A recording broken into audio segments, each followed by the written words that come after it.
Bismillahi walibni waruhil kudus al-ilahul wahid. Demi nama Bapa, Putra, dan Roh Kudus ketiganya yang esa. Shalom sahabat yang dikasihi oleh Tuhan.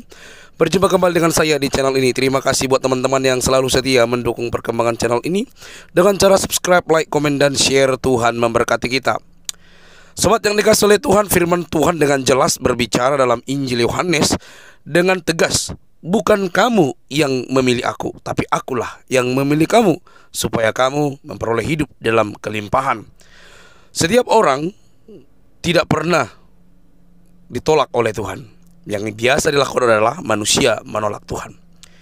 Demikian juga Yesus tidak pernah menolak manusia. Dia selalu mengasihi dan mau menerima seluruh umat manusia. Kali ini teman-teman, kita akan melihat satu cerita yang sangat luar biasa yang penting untuk kita renungkan dari seorang muslim. Menurut saya ini bisa menjadi bahan perenungan buat kita. Bagaimana dia menentang, bagaimana dia ingin mencari ayat-ayat yang bisa menyerang kekristenan, tapi justru menemukan ajaran Kristus yang berbeda. Jangan skip teman-teman. Semoga kita dikuatkan dan belajar dari kisah ini. Ini dia videonya.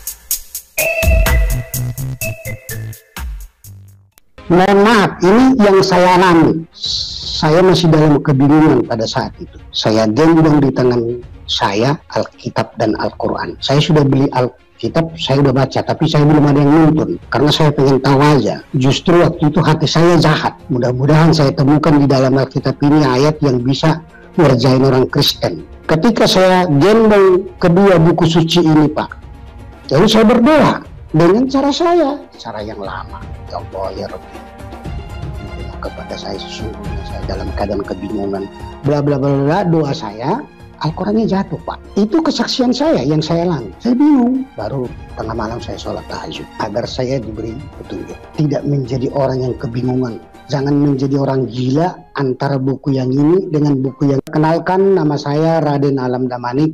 Sejak kecil saya hidup di tengah-tengah agama saya yang lama, seorang muslim. Sampai umur masuk sekolah, ya saya diajak untuk mengaji dan lain-lain sebagainya, ajaran yang diturunkan oleh orang tua. Saya ikut kakek saya karena saya anak yatim. Jadi kami 4 bersaudara. Untuk meringankan beban ibu saya dibawa oleh kakek saya. Saya umur 2 tahun dibawa kakek saya. Kebetulan kakek saya seorang muslim, tentu anak kecil. Apa yang diajarkan orang tua, yaitu yang diikuti. Jadi dengan sendirinya saya menjadi seorang muslim.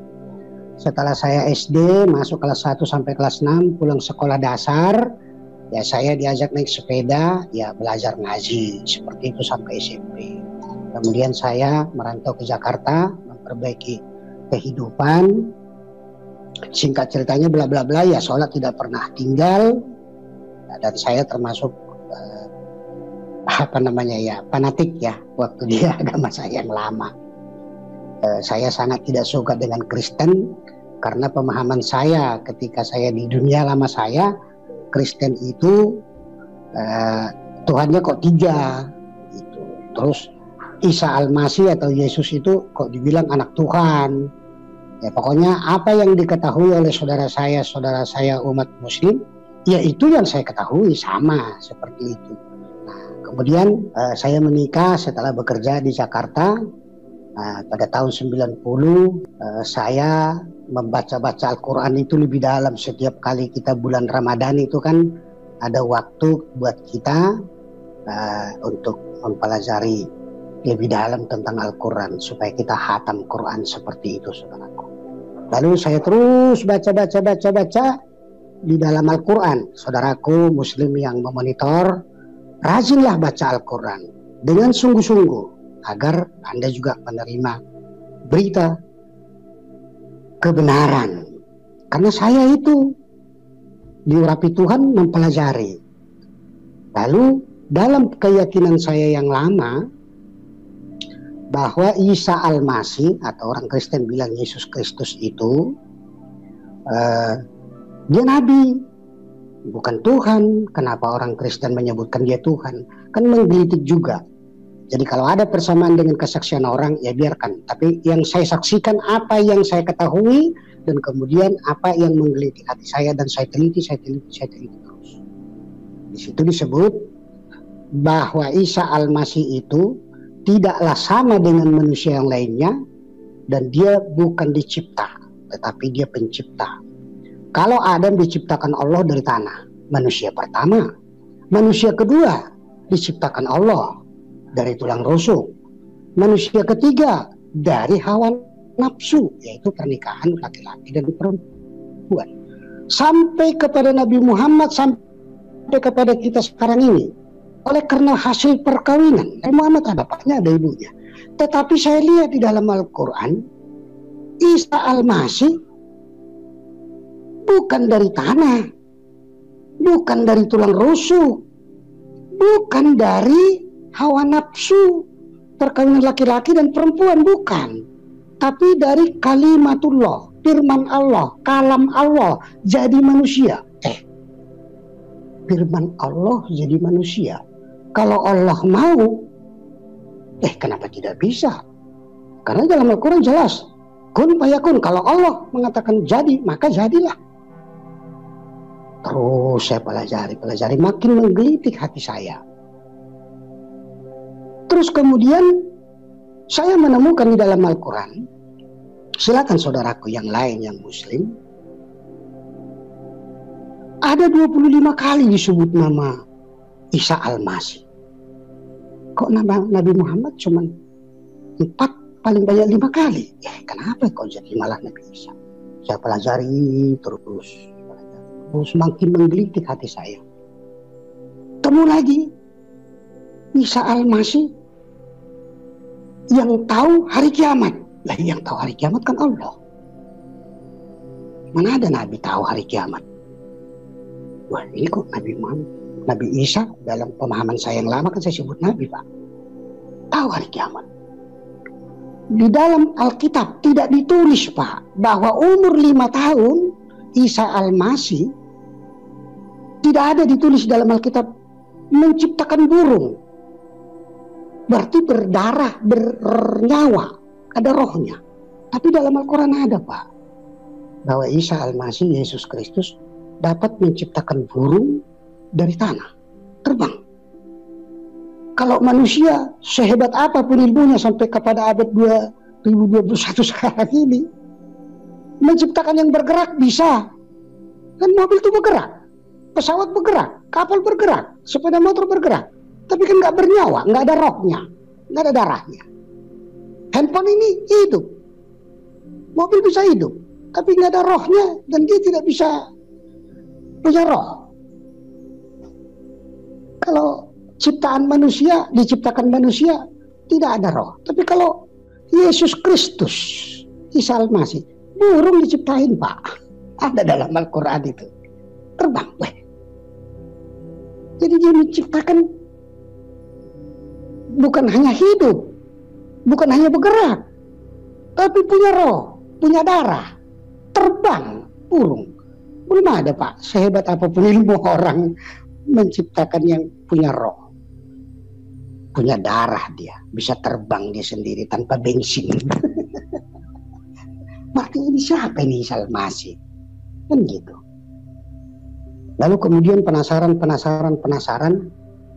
Mohon maaf, ini yang saya alami. Saya masih dalam kebingungan pada saat itu. Saya gendong di tangan saya Alkitab dan Al-Quran. Saya sudah beli Alkitab, saya sudah baca, tapi saya belum ada yang nuntun. Karena saya pengen tahu aja. Justru waktu itu hati saya jahat. Mudah-mudahan saya temukan di dalam Alkitab ini ayat yang bisa ngerjain orang Kristen.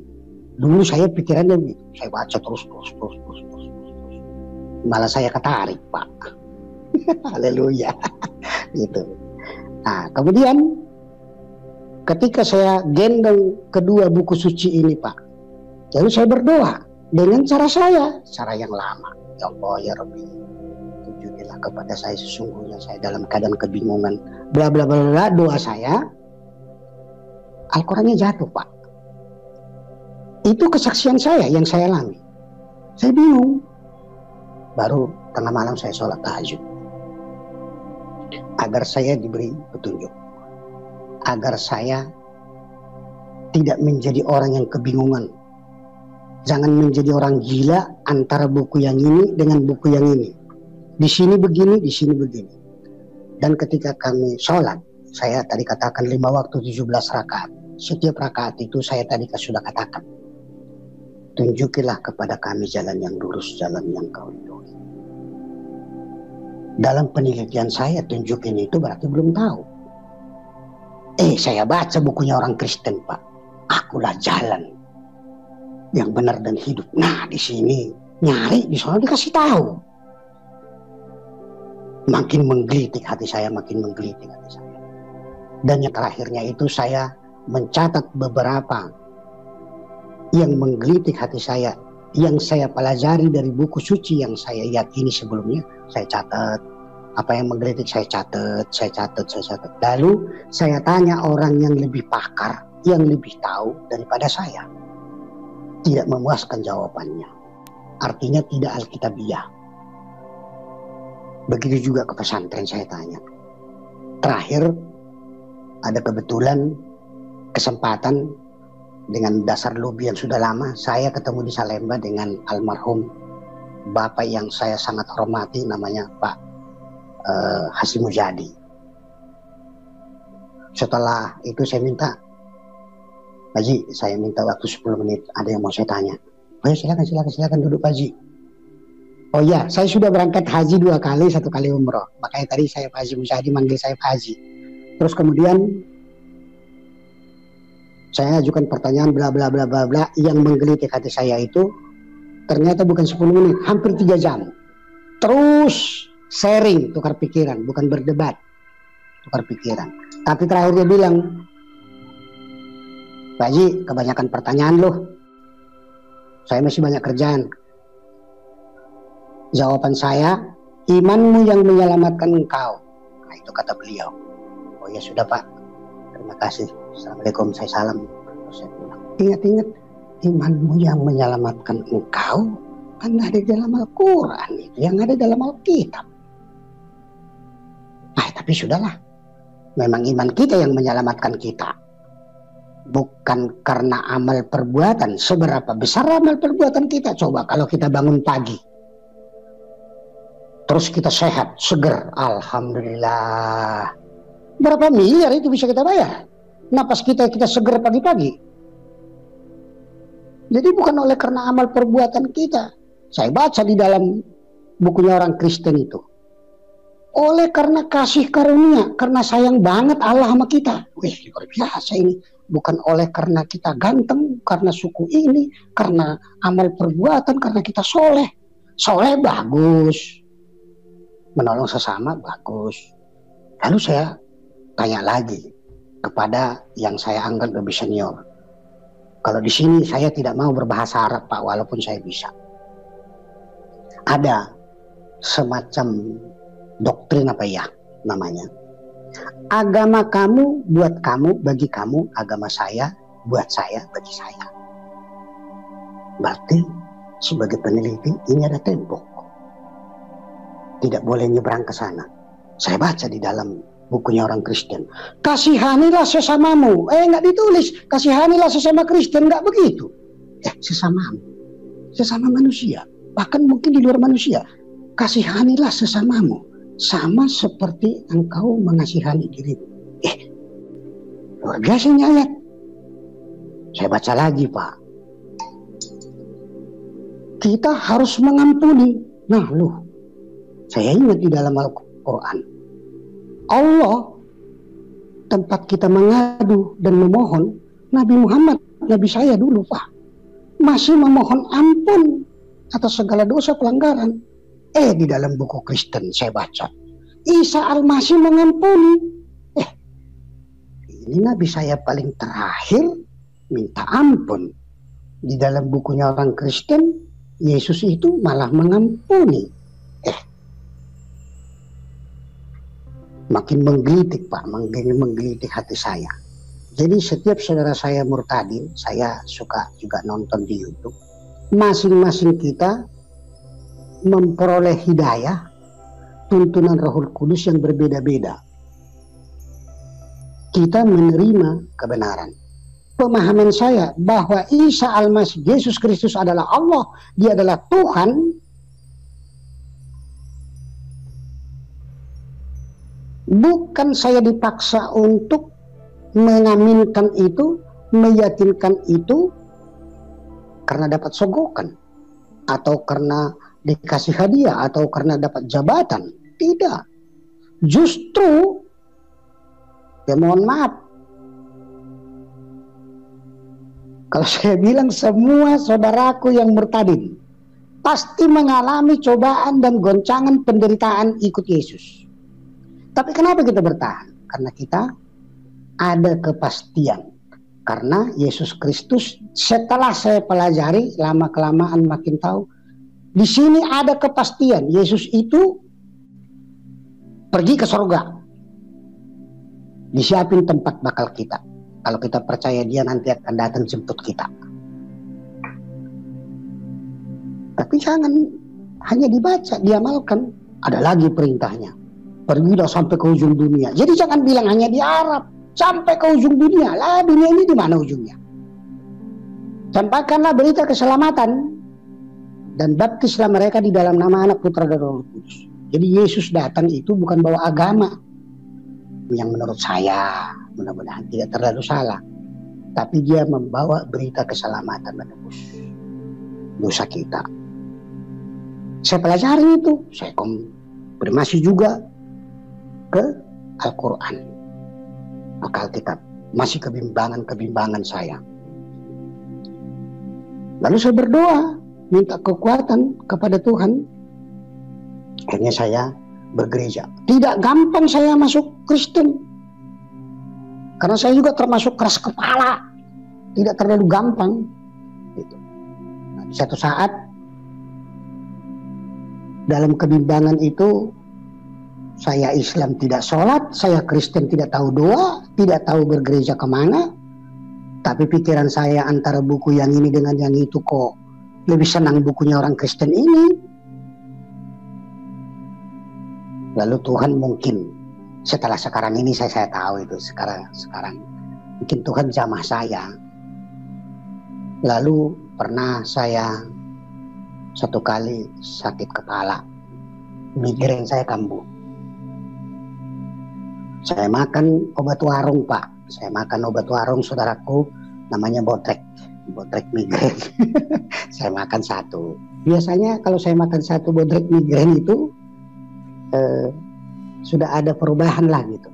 Kok enggak, masih sakit juga. Terus kemudian saya makan lagi gitu. Seharian itu sampai saya makan 3 kali, lalu saya tertidur. Rupanya saya tidur itu, Pak, lama, sampai 3 hari tertidur. Kenapa saya tahu saya tidur 3 hari? Pertama, kalender di rumah saya adalah kalender sobek. Hari ini tanggal berapa? Sobek, serap. Besok bangun lagi pagi-pagi, sobek lagi tanggal sekian. Ditambah lagi tetangga depan rumah saya bilang, "Kemana aja Pak Ji?" "Ada di rumah." Astagfirullah. 3 hari lampu nyala terus. Kirain Bapak pergi. "Enggak Pak, saya ada di rumah." "Ya Allah Pak Haji, Bapak kan hidup sendirian. Kalau begitu Pak, pagarnya nggak usah dikunci, pintunya dihalangin aja sama pintu. Bapak mati di dalam, busuk nggak ketahuan." "Oh iya Pak, iya." Nah, yang tidur saya 3 malam itu antara mimpi, apa namanya ya, saya tertidur tapi seperti mimpi, tapi perasaan saya seperti tidak mimpi juga. Sulit menjelaskan itu. Saya berjalan di suatu taman, lalu ada suara di belakang saya ini disuruh jalan ke suatu tempat yang jauh dari perjalanan itu. Adem tempatnya, sejuk, ada bangunan. Nggak tahu deh megahnya itu, mungkin emas berlian kali, tahu apalah. Pokoknya megah benar, binatangnya juga akur, orang banyak.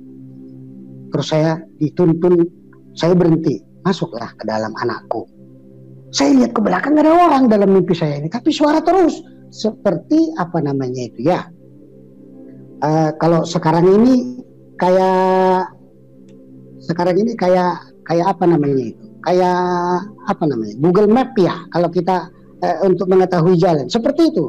Nah, di depan Anda belok kanan, kan kira-kira gitu kalau Google Map. Nah, itu juga seperti saya berjalan, ada suara yang menuntun, saya lihat nggak ada, tapi suara itu lembut, dan suara itu menuntun, dan suara itu sangat saya suka sekali.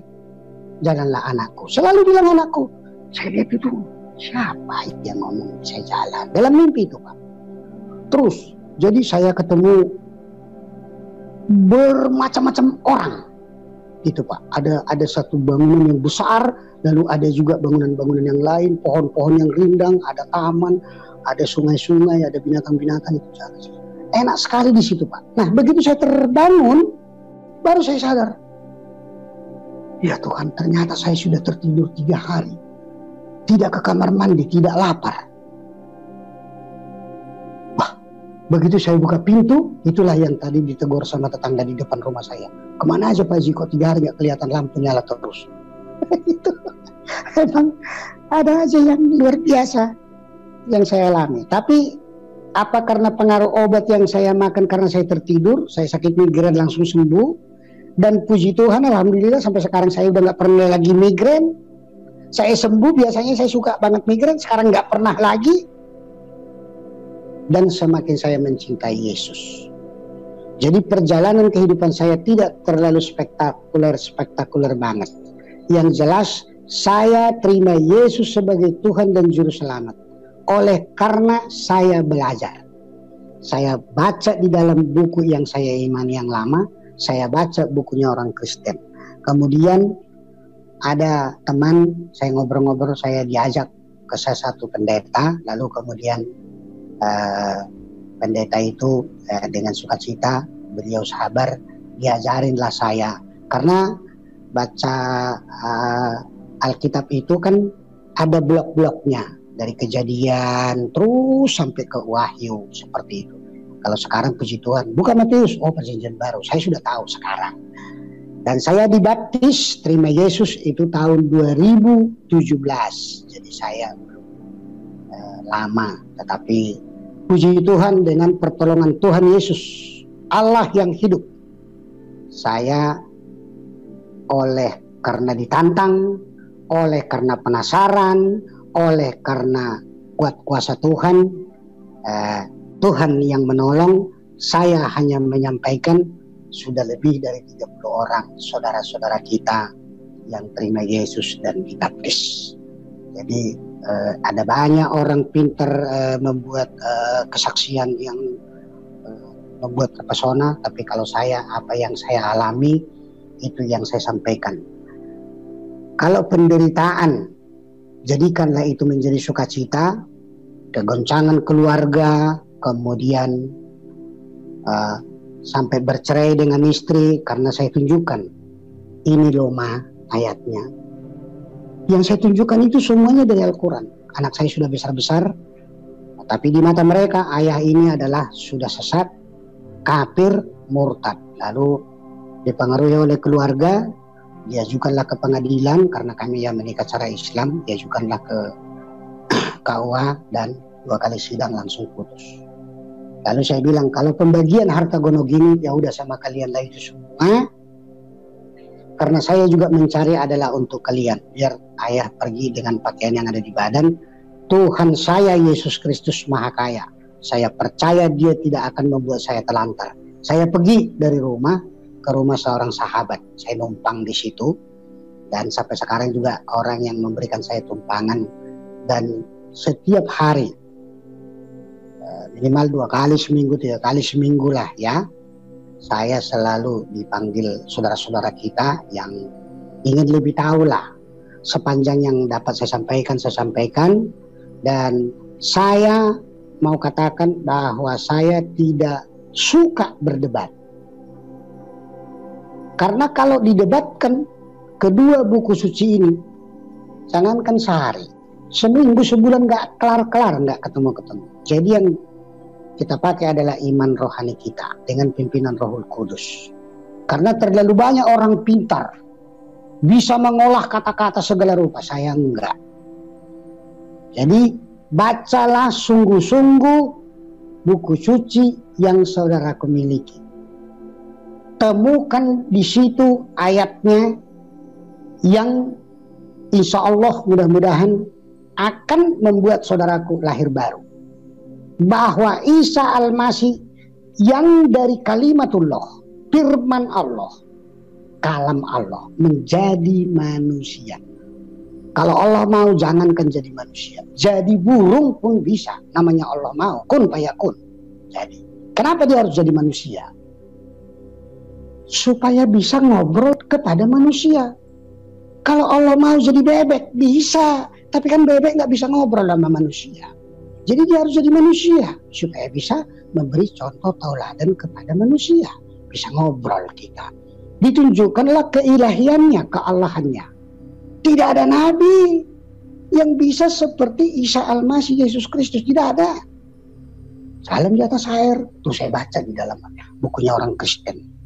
Hidupin orang mati. Kalau orang Kristen udah paham deh tuh. Kalau ingin tahu saudaraku yang masih beragama Muslim, silakan beli Alkitab. Nggak dilarang. Pelajari. Tapi pelajari dulu Al-Quran. Pelajari yang betul. Nanti akan ditemukan. Ya. Apalagi saya sebetulnya tidak terlalu tertarik saya untuk membuat, karena nanti seolah-olah mengajar-ajari, enggak. Saya ingin agar Roh Kudus menuntun saudaraku. Saya hanya satu aja saya bacakan ya. Satu aja saya bacakan dari Al-Quran. Apakah itu betul tertulis atau tidak? Di dalam Al-Zukhruf ayat 61. Apa isinya? Surat ke-43 Al-Zukhruf ayat 61. Satu aja saya bacakan kepada saudara. Apakah itu tertulis dalam Al-Quran? Beli Al-Quran yang ada terjemahan. Dan sesungguhnya Isa itu benar-benar memberikan pengetahuan tentang hari kiamat. Karena itu janganlah kamu ragu-ragu tentang kiamat itu, dan ikutilah aku, kata Isa Al-Masih. Inilah jalan yang lurus. Nah, yang tahu hari kiamat siapa? Yang menciptakan langit dan bumi. Allah yang tahu. Ini kasih tahu tuh dalam Al-Quran. Al-Zukhruf ayat 61. Baca deh. Betul nggak bahwa Isa Al-Masih itu kalimatullah, firman Allah, kalam Allah? Baca. Surat ketiga Ali Imran. Disebut Allah itu, Isa itu terkemuka besar di dunia dan di akhirat. Makanya ketika kita sholat, Allahu Akbar, apa artinya? Allah Maha Besar. Lah di sini disebut yang Maha Besar, yang terkemuka, yang paling dekat kepada Allah siapa? Isa Al-Masih. Berarti ketika kita Allahu Akbar, Allah Maha Besar itu ya Isa Al-Masih. Menurut saya, menurut pemahaman saya, mudah-mudahan saudaraku juga bisa mengerti. Jadi saya nggak terlalu seperti saya katakan tadi, terlalu spektakuler banget kesaksiannya, tidak. Apa yang saya alami, saya sudah tua, muka saya sudah berkeriput, tapi puji Tuhan, saya sudah lahir baru, saya sudah dibaptis, saya disayang Tuhan, tidak bekerja, tapi berkat untuk menyambung hidup saya ada saja dari saudara saya diberikan oleh Tuhan. Dulu saya penuh dengan kekhawatiran, makanya terus berdoa, insya Allah mulu, insya Allah, mudah-mudahan. Sini tidak ada, di dalam bukunya orang Kristen itu tidak ada mudah-mudahan, tapi pasti. Itulah kesaksian saya, nggak terlalu panjang-panjang. Itu perjalanan kehidupan saya, bahwa saya ditangkap Tuhan, disayang Tuhan, oleh karena saya mempelajari. Di dalam saya mempelajari itulah saya dapat hidayah, dapat menggunakan Roh Kudus. Ada orang oleh karena mimpi, oleh karena didatangi. Karena saya juga suka nonton YouTube-nya Pak Pendeta kita ini, luar biasa. Ada karena katanya cahaya. Saya nggak ada kata cahaya saya. Dan seperti disaksikan oleh saudara-saudara kita ini. Tapi dapat saya suara dan dituntun. Dibawa saya, apakah itu surga atau tidak, saya nggak berani klaim. Tapi itu tempat yang sangat sukacita, luar biasa. Sejuk, damai di situ. Itu yang saya alami. dan saya dikuatkan untuk mengimani kitab suci Alkitab. Jadi menurut saya Al-Quran itu adalah buku yang menunjuk, petunjuk.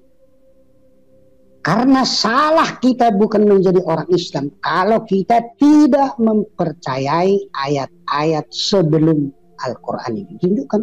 Bahkan ada ayatnya, silahkan baca saudara.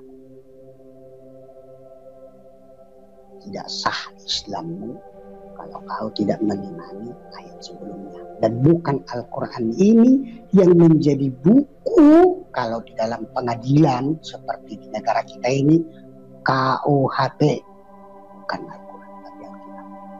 Ada di sini ditulis. Tadi saya sudah bilang cukup satu, tapi silakan baca. Jadi kalau saudaraku ingin betul-betul mengetahui jalan kebenaran dan pasti masuk surga, pelajari, baca Al-Quran dengan benar, kemudian terima Yesus sebagai Tuhan. Karena dia bukan dari tanah, bukan dari tulang rusuk, bukan dari hawa nafsu, tapi kalimatullah, firman Allah, kalam Allah jadi manusia. Karena Allah itu sayang kepada kita, bukan oleh karena amal perbuatan kita. Jadi dia datang membawa berita keselamatan karena dia sayang supaya kita dirangkul. Setelah itu dia naik ke surga setelah kematian. Di dalam Al-Quran jelas dia lahir, dia mati, dia bangkit. Ada, saudaraku baca. Jadi tidak betul kalau dibilang Isa Al-Masih diserupakan lalu kemudian terus diangkat ke surga. Lalu orang dibilang ada kelahiran, ada kematian, ada kebangkitan, gimana? Baca.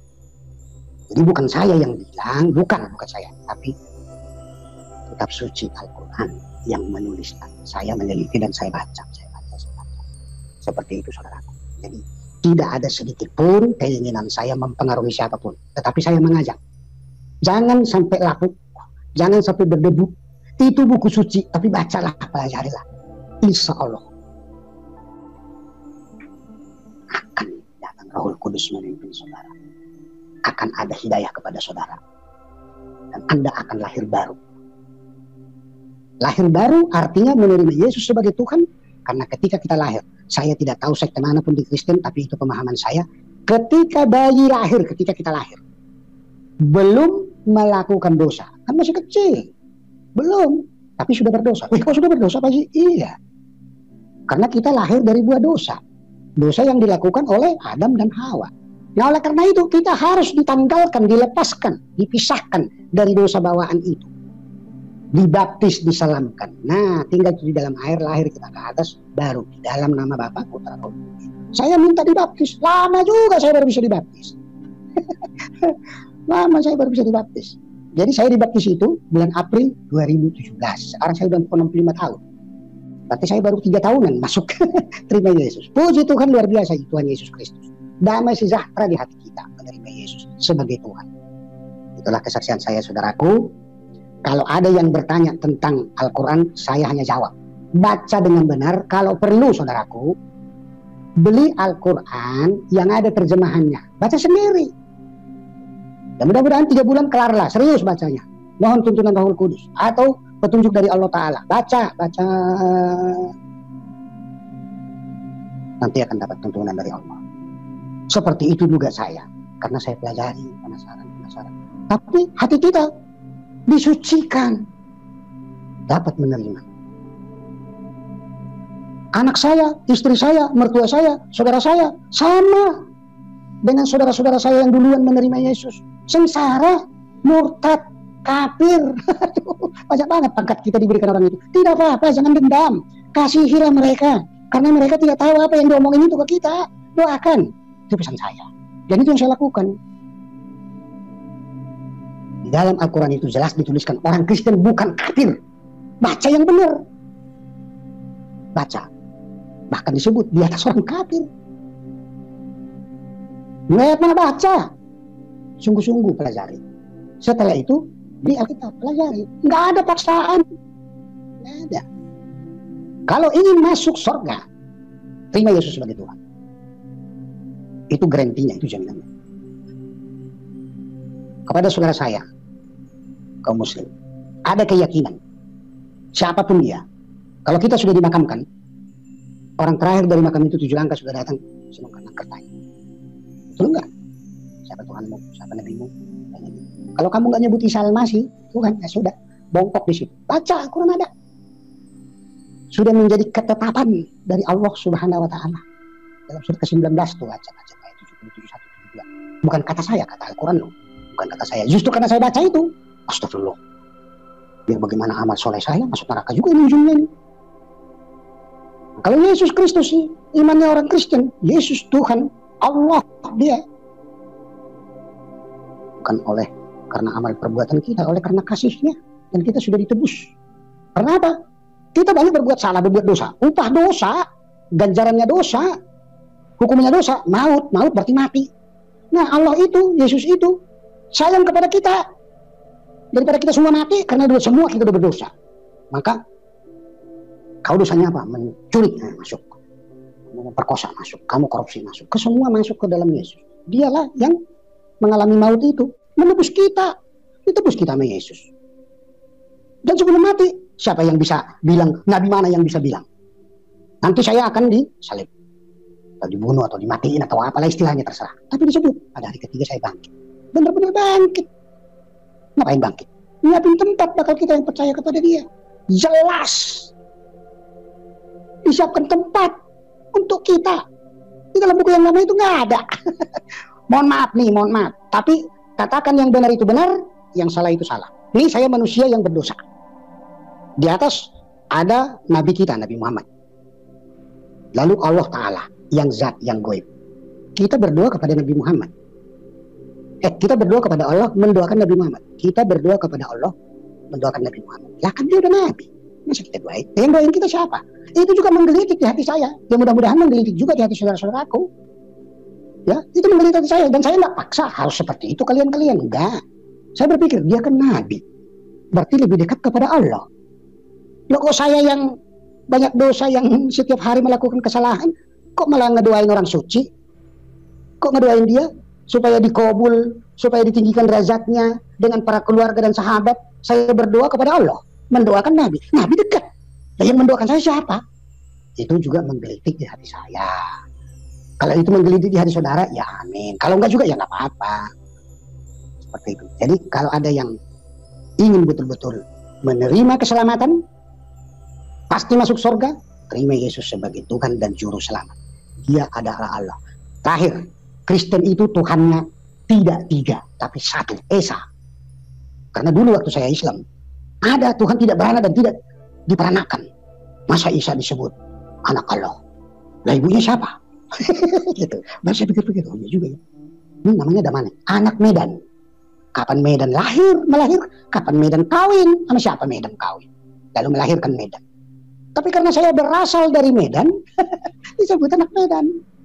Isa Al-Masih anak Allah disebut, ya karena memang dia berasal dari Allah. Kalimatullah, firman Allah, rohnya Allah, jadi manusia. Kun fayakun, kalau kata Allah jadi, kenapa nggak bisa? Kenapa kita bingung menerimanya? Kan Allah yang mau. Lah kalau Allah mau, kun fayakun, jangankan jadi manusia. Jadi burung bisa. Bisa jadi kebo, bisa. Amin. Allah yang mau, kenapa pusing?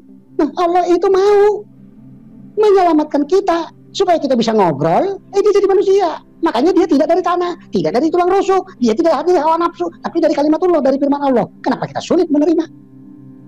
Firman Allah, kalimatullah, kalam Allah, roh, jadi manusia. Supaya kita bisa ngobrol sama dia. Jadi itu manusia. Nah kalau manusia kan bisa memberitahu dan bisa ngobrol sama kita. Dia juga Allah, karena memang berasal dari roh, firman Allah, dia juga manusia. Kok disalib menebus dosa kita, kemanusiaannya Allah gimana bisa? Siapa sih yang bisa bunuh Allah?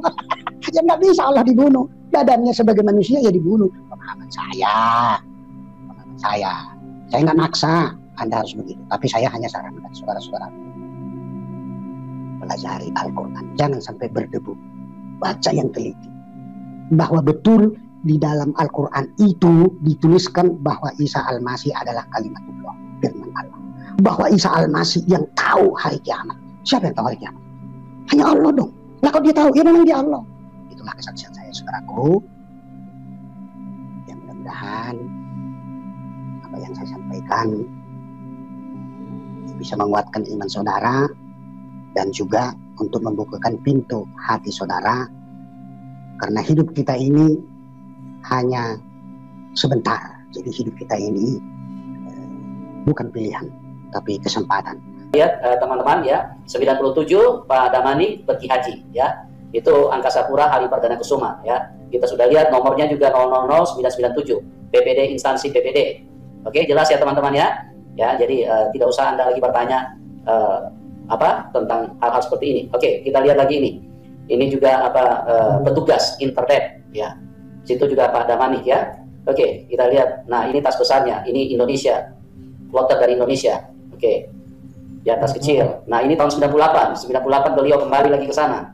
Ya, jadi beliau ini adalah orang yang sangat istilahnya sangat memahami apa yang dijalani pada waktu itu. Beliau adalah berlatar belakang dari Islam, seorang Muslim, dan ini adalah bukti kartu peserta beliau ya tahun 1998. Oke, masih ada lagi. Nah, ini jabatan Pok Regu Bagasi ya. Kita lihat kembali di sini nama beliau. Ini petugas, Pak. Oh ya, ini petugas ya. Jadi teman-teman, ini jelas ya bahwa beliau adalah memang berlatar belakang dari Muslim dan orang yang sudah pernah naik haji ya, bukan hanya sekali. Oke. Baik teman-teman yang dikasih oleh Tuhan, kita sudah mendengar apa yang disampaikan oleh beliau. Puji Tuhan, segala sesuatu ada dalam rancangan Tuhan. Anda yang menyaksikan video ini tidak perlu kepanasan, apalagi sampai lapor-melapor. Karena apabila seseorang memutuskan untuk percaya kepada Tuhan, itu merupakan keputusan pribadinya tanpa diatur. Artinya dia memiliki pengalaman pribadi dengan Tuhan dengan caranya sendiri. Tidak diatur, tidak dibuat-buat, namun dia menceritakannya dengan lugas, gamblang, bagaimana dia akhirnya bertemu dengan Tuhan Yesus. Entah bagaimana caranya, entah bagaimana kisahnya, entah bagaimana perbuatannya. Artinya dia mencoba untuk mencari kesalahan yang ada di dalam ayat-ayat di dalam Alkitab. Hal ini memang cara yang tidak terpuji, ya kan? Bagaimana mungkin seseorang membandingkan Alkitab dengan tujuan untuk menyerang kekristenan, lalu mencari ayat-ayat yang bisa dipakai untuk menyerang kekristenan, tetapi di saat yang sama justru ayat-ayat yang ingin dia cari justru bertemu dengan satu ayat atau berapa ayat yang menurutnya itu berbeda dengan pengajaran-pengajaran yang selama ini ia mungkin pelajari.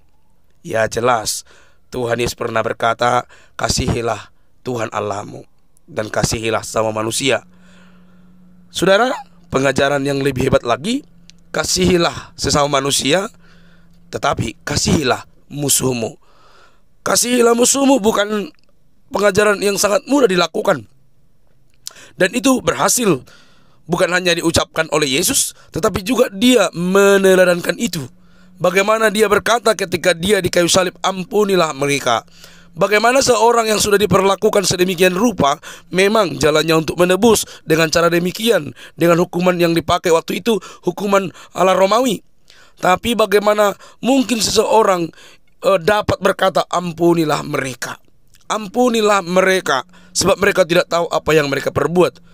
Jadi dia bukan hanya pintar berkata-kata, tapi juga dia mempraktekkan kata-katanya. Sekarang ini ada banyak para pemuka agama hanya pintar ngomong tapi tidak mau lakukan, kan gitu. Nah, terkait dengan bapak ini, apa yang dia lakukan itu sekali lagi itu kurang terpuji. Bagaimana mungkin dia membandingkan dua kitab dan tujuannya cuma satu, untuk mencari kesalahan yang bisa dipakai untuk menyerang kekristenan. Alhasil Roh Kudus bekerja tanpa tidak dia sadari. Dengan caranya itu justru dia bertemu dengan Tuhan Yesus dengan firman yang membuat dia tergugah, yang tidak pernah dia temui sebelum-sebelumnya. Alhasil itulah yang membuat dia percaya kepada Tuhan Yesus. Sahabat yang dikasih oleh Tuhan, apa yang perlu kita pelajari? Pertama, orang bertemu dengan Tuhan Yesus itu sudah dirancangkan terlebih dahulu oleh Tuhan Yesus, bahwa seseorang itu dia di waktu-waktu yang ditentukan dia akan percaya kepada Tuhan Yesus. Caranya bisa berbeda, caranya bisa luar biasa, dan caranya bermacam-macam. Tapi perhatikan bahwa Tuhan Yesus pasti menolong kita semua. Oke teman-teman, semoga kita dicerdaskan dan sadar karena kebenaran itu adalah kebenaran yang memerdekakan. Percayalah kamu kepada Tuhan Yesus, maka kegelapan tidak akan menguasaimu. Kegelapan akan dikalahkan karena Kristus di atas segala-galanya. Tidak perlu kepanasan, ini bentuk keputusan yang diambil oleh beliau tanpa mengurangi rasa hormat kepada saudara-saudara yang lain. Ini bentuk kesaksian di mana saya juga belajar bagaimana orang-orang tersebut memiliki cara yang berbeda untuk berjumpa dengan Tuhan Yesus. Sampai jumpa di video selanjutnya. Jangan lupa untuk mendukung dengan cara subscribe, like, komen, dan share. Sampai ketemu. Bye-bye.